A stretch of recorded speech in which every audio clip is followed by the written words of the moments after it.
à tous, bienvenue sur Apogee Star University.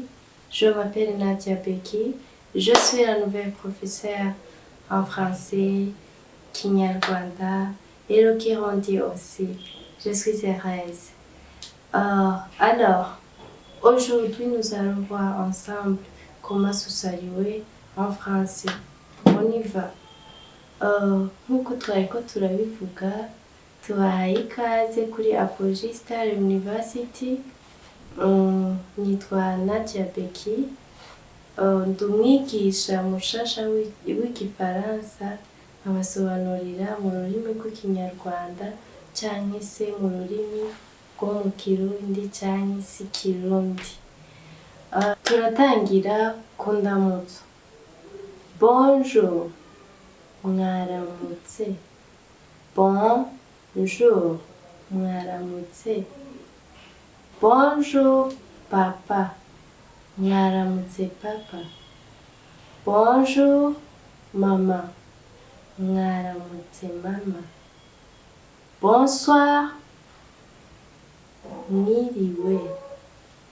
Bonsoir. Bonsoir, mwiriwe. Bonsoir, papa. Mwiriwe, papa. Bonsoir, maman. Mwiriwe, mama. Bonsoir, Nadia. Mwiriwe, Nadia. Iyo ni ndamutso. Comment allez-vous? Comment allez-vous? Mumeze mute? Comment allez-vous? Mwiriwe gute? Je vais bien. Meze neza. Je vais bien. Meze neza. Réponse. Igisubizo cyangwa se inyishu. Réponse. Igisubizo. Merci. Murakoze. Merci. Murakoze. À bientôt. Turasubira. À bientôt. Turasubira. À cet après-midi. À cet après-midi. À cet après-midi. Naho ku muhingamo. À ce soir. Naho ijoro. À demain.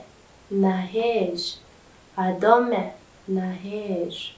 À demain matin. Nahejo ni mu gitondo. À demain midi. Ejo ku manywa. À demain midi. Ejo ku manywa. À demain soir. Ejo nimugoroba. À demain soir. Ejo nimugoroba. À lundi. Naho kuwa mbere. À lundi matin.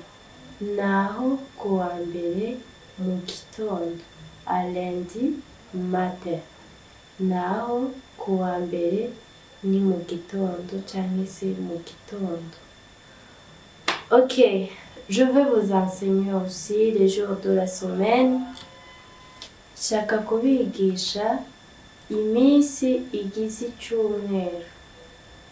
Iriya lundi hariho kuwa mbere, mardi kuwa kabiri, mercredi kuwa gatatu, jeudi kuwa kane, vendredi kuwa gatanu, samedi kuwa gatandatu et dimanche ku cyumweru. Il y a 7 jours de la semaine. Dufise iminsi indwi y'icyumweru. Lundi, mardi, mercredi, jeudi, vendredi, samedi et dimanche. En Kinyarwanda, dufise cyangwa se dufite iminsi indwi igize icumweru. Kuwa mbere, kuwa kabiri, kuwa gatatu, kuwa kane, kuwa gatanu, kuwa gatandatu, ku cyumweru. Il y a 12 mois de l'année. Dufite amezi 12 agize umwaka. Hariho janvier, Mutarama, février, Gashyantare, mars, Werurwe, avril, Mata, mai, Gicurasi, juin, Kamena, juillet, Nyakanga, août, Kanama, septembre, Nzeri, octobre, Ukwakira, novembre, Ugushyingo, décembre, Ukuboza.